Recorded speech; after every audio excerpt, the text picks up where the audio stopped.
प्रिय विद्यार्थी, आप सबका स्वागत है Mahatma Gandhi inter college Gorakhpur online class में। जैसा कि आप जान रहे हैं, कोरोना की वजह से आपके पाठ्यक्रम में कटौती की गई है यूपी बोर्ड द्वारा। और ये संशोधित पाठ्यक्रम जो है 2 दिन पहले जो है जारी हुआ। क्योंकि संशोधित ऐसी बात चल रही थी कि पाठ्यक्रम में 30% की कटौती की जाएगी, लेकिन क्या क्या कटौती की जाएगी अब ये पता नहीं था। यह जो संशोधित पाठ्यक्रम आया है, इसके आधार पे पता चल रहा है कि हम लोगों को कौन सा पाठ पढ़ना है और कौन सा पाठ नहीं पढ़ना है। तो आज मैं उन्हीं पे चर्चा करना चाहूँगा कि जो पाठ हमको पढ़ना है और जो पाठ हमको छोड़ना है। क्योंकि पढ़ने से बेहतर होता है पहले हम ये जानें क्या छोड़ना है। अगर ये चीज़ें क्लियर हो गई तो हम अपने सफलता पे बहुत तेज़ी से आगे बढ़ जाते हैं। क्योंकि जो चीज़ें अनर्गल चीज़ें हैं उनका दिमाग पे हमको बोझ पड़ने लगता है, और ये चीज़ें अनर्गल नहीं है, क्योंकि कोरोना के वजह से जो है पाठ्यक्रम में कटौती की गई है। हो सकता है कोरोना काल ख़त्म हो जाए फिर हमारे पाठ्यक्रम में आ जाए, लेकिन यह जो 2020 और 21 का जो सत्र है उसमें ये पाठ्यक्रम में आपको हटा दिया गया है। तो कौन कौन से पाठ हटाए गए हैं, आइए अब हम चर्चा करते हैं उन पे। जो गद्य वाला खंड है, आपका गद्य चैप्टर है, गद्य में आपका राम वृक्ष बेनीपुरी की जो गेहूँ बना गुलाब है अब आपको नहीं पढ़ना है। न राम वृक्ष बेनीपुरी का जीवन परिचय पढ़ना है, न गेहूँ बना गुलाब पढ़ना है, ठीक। और काव्य में आपको जो है बिहारी को नहीं पढ़ना है। बिहारी की भक्ति और श्रृंगार आपको नहीं पढ़ना है, ये आपके पाठ्यक्रम से निकाल के बाहर कर दिया गया है। इसके बाद से जो ये कथा साहित्य है, कथा साहित्य में आपको यशपाल की समय कहानी और भगवती चरण वर्मा का जो कहानी है प्रायश्चित, आपको ये नहीं पढ़ना है। दोनों आपके पाठ्यक्रम से निकाल के बाहर कर दिया गया है। एक बार और देखिए, गद्य में गेहूँ बना गुलाब आपको नहीं पढ़ना है। काव्य में आपको बिहारी की भक्ति और श्रृंगार नहीं पढ़ना है। कथा में आपको यशपाल का समय और भगवती चरण वर्मा का प्रायश्चित आपको नहीं पढ़ना है। इतनी बात क्लियर हो गई होगी। अब हमको संस्कृत खंड में क्या पढ़ना है, ख में, तो संस्कृत में आपको लोभ पापाय कारणम, ये आपको पाठ नहीं पढ़ना, आपके पाठ्यक्रम से बाहर कर दिया गया है। संस्कृत की दर्शिका से लोभ पापाय कारणम आपको नहीं पढ़ना है। अब संस्कृत व्याकरण में क्या नहीं पढ़ना है, तो संस्कृत व्याकरण और हिंदी व्याकरण में जो है आपको ये संज्ञा का जो जगत और राजन व सरिता शब्द रूप आपको नहीं पढ़ना है। ये राजन को नहीं पढ़ना है, राजन का शब्द रूप आपको, जगत का शब्द रूप नहीं पढ़ना है, आपको सरित शब्द का शब्द रूप नहीं पढ़ना है। ये तीनों शब्द रूप आपके पाठ्यक्रम से बाहर कर दिए गए हैं कोरोना के कारण। आपको सर्वनाम, आपको ये जो है सर्वनाम में सर्व, इदम और यद, एक शब्द है सर्व का, एक है इदम और जो है एक है यद, ये भी आपके पाठ्यक्रम से बाहर कर दिया गया है। ये भी आपको नहीं पढ़ना है कोरोना के कारण। अब 70% जो पाठ्यक्रम बचा है, उस 70% बचे पाठ्यक्रम में हमें क्या पढ़ना है, आइए अब उन पे हम एक बार चर्चा कर लेते हैं, क्योंकि ये चर्चा करना इससे बड़ा ज़रूरी है। अब इस 70% में जो हमको जो हमारा पेपर है, चूँकि हम सामान्य हिंदी वाले हैं तो सामान्य हिंदी, देखिए नंबर में कोई कटौती नहीं हुई है। मैं आपको स्पष्ट बता दूं, नंबर में कोई कटौती नहीं है। 100 नंबर का पेपर है तो 100 नंबर का पेपर है, ठीक। मैंने यह भी बताया था खंड क जो है उसमें गद्य, पद्य व काव्य व नाटक व कहानी, ये तीनों चीज़ें हैं। गद्य है, गद्य खंड है, और जो है पद्य खंड है, नाटक है, कहानी है, ये आपको पढ़ना है, ठीक। खंड ख में आपको संस्कृत के गद्य, पद्य, निबंध, काव्य सौंदर्य व संस्कृत व्याकरण और हिंदी व्याकरण पढ़ने हैं। ये 2 हमारे खंड है। तो पहले खंड ख की हम चर्चा कर लें। मैं खंड ख आप लोग पाठ्यक्रम पे बहुत विस्तृत चर्चा किए हैं।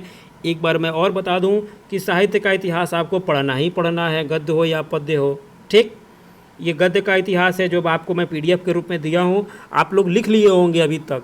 बहुत लोग अभी तक किसी ने मुझे ये मैसेज के माध्यम से नहीं बताया कि सर हमने जो है गद्य साहित्य का इतिहास लिख लिया, मैं याद कर रहा हूँ, किसी ने अभी तक मुझे बताया नहीं। ये पद्य साहित्य का इतिहास है जिसमें आदिकाल से शुरू होने वाली है। कल मैं चर्चा आदिकाल पे करने वाला हूँ। ये पाठ्यक्रम में निर्धारित गद्यांशों का पर आधारित 5 प्रश्न जो आने वाले हैं, इस पे चर्चा होगी। और इसी में से आपको निकाला गया है राम वृक्ष बिनपुरी को। और जो है ये पद्यों पे जो निर्धारित पाँच प्रश्न आने वाले हैं, इस पे भी चर्चा होगी, ठीक है। जिसमें से हम लोगों ने वो कविता नहीं पढ़नी है, बिहारी का नीति व भक्ति का नहीं पढ़ना, इसमें से निकाल दिया गया है।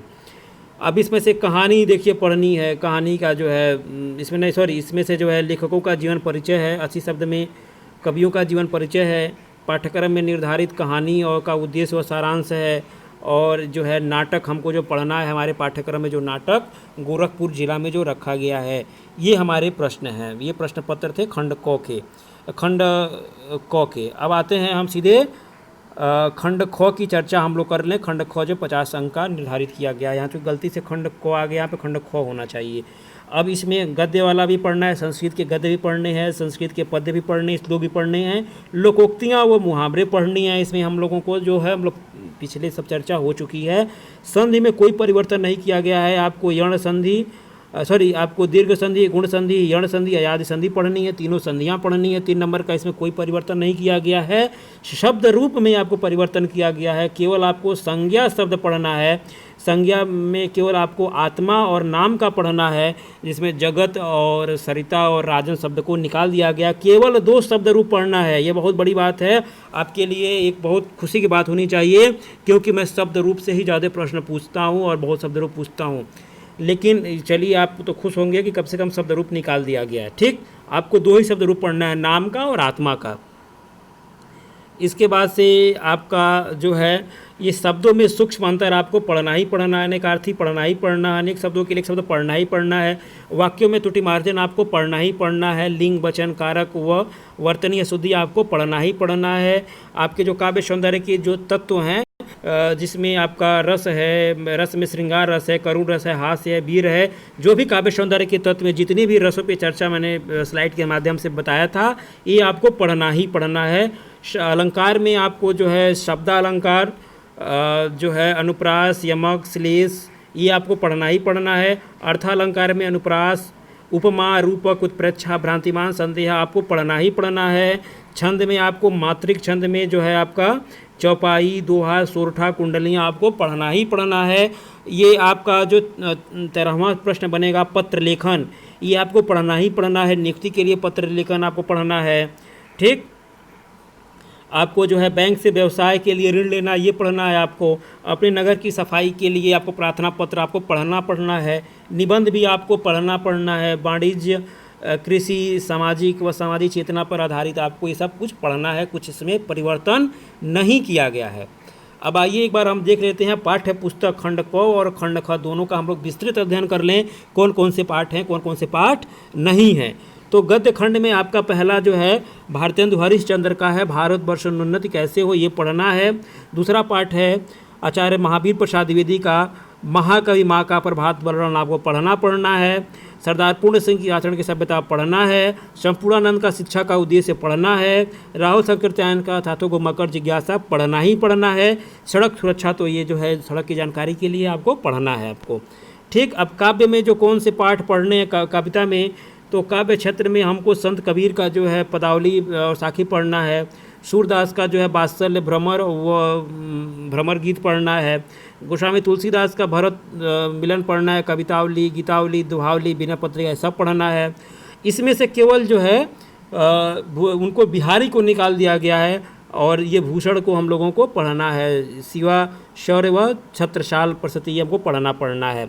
अब काव्य इसमें जो कथा साहित्य में हम लोगों को प्रेमचंद्र का बलिदान व जयशंकर प्रसाद का आकाशदीप हम लोगों को पढ़ना है। ये हमारे पाठ्यक्रम में रखे गए हैं, इसमें कोई भी कटौती नहीं की गई है। ठीक, अब आइए हम लोग देख लें जो खंड काव्य हम लोगों को जो नाटक हम लोगों को पढ़ना है, वो नाटक कुछ जो गोरखपुर ज़िला में जो पढ़ाया जाता है नाटक, वो कहाँ है एक बार हम लोग देख लेते हैं। कौन सा नाटक हम लोगों को पढ़ना है, ये देखिए गोरखपुर यहाँ लिखा हुआ है, ये गरुड़ ध्वज लिखा हुआ है। लक्ष्मी नारायण मिश्र की जो रचना है ये गोरखपुर ज़िला में पढ़ना है। क्योंकि हम लोग गोरखपुर ज़िला के हैं तो ये हम लोगों को पढ़ना है, क्योंकि 5 नंबर का सवाल आएगा किसी एक का जो है। ठीक, और ये देखिए ये इसमें सामान्य हिंदी के खंड ख वाले में जो चैप्टर में कौन कौन से पाठ निर्धारित किए गए हैं वो हमको इस पर चर्चा हो जाए। वंदना पढ़ना है, प्रयागराज पढ़ना है, सदाचारोपदेशा पढ़ना है, हिमालय पढ़ना है और गीता अमृतम, ये 5 पाठ है। ये पांचों पाठों को हम लोगों को पढ़ना है। इस प्रकार ये आपका ये जो है नवीन संशोधित जो है ये आपका पाठ्यक्रम है। यह पाठ्यक्रम जो है कोरोना की वजह से संशोधित किया गया है। आपको जो है केवल 70% ही आपको पढ़ना है और 30% आपके पाठ्यक्रम से निकाल दिया गया है कोरोना की वजह से। इसलिए आपको परेशान होने की ज़रूरत नहीं है। या मैंने आपको एक बार पाठ्यक्रम, चूँकि पुराना पाठ्यक्रम मैं आपको समझाया था, ये जैसे मुझे मेरे पास नया मिला है मैं अपडेटेड आपको बता दिया हूँ कि क्या छोड़ना है क्या पढ़ना है। इसका PDF भी मैं आपको नीचे दे दे रहा हूँ, आप PDF अपने पास रख लीजिएगा या जो अपने कॉपी में लिखे हैं। तो जो पाठ नहीं पढ़ना है उसको काट दीजिएगा। यह केवल सत्र 2020-21 के लिए। अब आगे का क्या होगा, अब शासन का जैसा आदेश होगा उसके अनुसार काम होगा। आज के लिए धन्यवाद। कल हम लोग पढ़ते हैं आदिकाल का नोट्स भी मैं आपको दूंगा और कल मैं आपको उस आदिकाल पे अच्छे से पूरी व्याख्या भी बताऊंगा समझा के व्याख्या। ठीक है, आज के लिए धन्यवाद।